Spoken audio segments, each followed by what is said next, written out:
கடந்த 2021ஆம் ஆண்டு சட்டமன்ற பொதுத் தேர்தலின் போது திமுகவின் தரப்பிலிருந்து 525 வாக்குறுதிகள் கொடுக்கப்பட்டது. அதில் செவிலியர்களுக்கு அளித்த வாக்குறுதி எண் 356ஐ நிறைவேற்ற கோரியும், மாண்புமிகு அம்மாவின் அரசால் கொரோனா காலகட்டத்தில் பணியமர்த்தப்பட்டு தற்போதைய விடியா திமுக அரசால் பணி நீக்கம் செய்யப்பட்ட அனைத்து செவிலியர்களுக்கும் மீண்டும் பணி வழங்க வேண்டும் உள்ளிட்ட பல வாக்குறுதிகளை நிறைவேற்ற கோரி பல்வேறு போராட்டங்கள் நடத்தி வருகின்றனர்.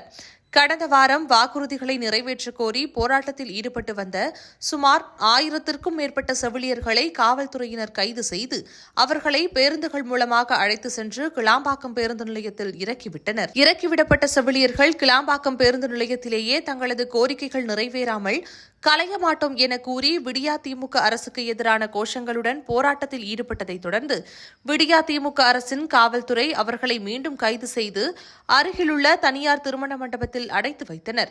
இந்நிலையில் 2021ஆம் ஆண்டு சட்டமன்ற பொதுத் தேர்தலின் போது அளித்த வாக்குறுதியை நிறைவேற்ற கோரி கடந்த 4.5 ஆண்டுகளாக போராட்டத்தில் ஈடுபட்டு வரும் செவிலியர்களை உடனடியாக விடுவிப்பதுடன் 2021ஆம் ஆண்டு சட்டமன்ற பொதுத் தேர்தலின் போது திமுக அளித்த வாக்குறுதிகளை நிறைவேற்ற விடியா திமுக ஃபெயிலியர் மாடல் ஸ்டாலின் அரசை வலியுறுத்துவதாகவும் எதிர்க்கட்சித் தலைவரும் அதிமுகவின் ஒருங்கிணைப்பாளருமான எடப்பாடி பழனிசாமி தனது கண்டனத்தை ஏற்கனவே தெரிவித்திருந்தார். இதற்கிடையில் போராட்டத்தில் ஈடுபட்ட செவிலியர்களுடன் மக்கள் நல்வாழ்வுத்துறை அமைச்சர் மா சுப்பிரமணியம் மற்றும் அதிகாரிகள் நேற்று பேச்சுவார்த்தை நடத்தினர்.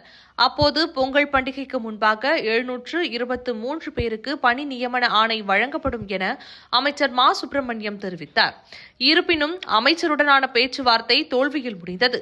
இந்த நிலையில் செங்கல்பட்டு மாவட்டம் கூடுவாஞ்சேரி அரசு ஆரம்ப சுகாதார நிலைய வளாகத்தில் போராட்டத்தில் ஈடுபட்டு வந்த செவிலியர்களை போலீசார் கைது செய்துள்ளனர். திமுக அரசு செவிலியர் போராட்டத்திற்கு எதிராக செய்யும் ஒடுக்குமுறையை தாங்க முடியாத செவிலியர் ஒருவர் கைது செய்யப்பட்ட வாகனத்தில் இருந்தபடியே ஸ்டாலின் அவர்களை ஒருமையில் திட்டிய வீடியோ தற்பொழுது இணையம் முழுவதும் தீயாய் பரவி வருகிறது.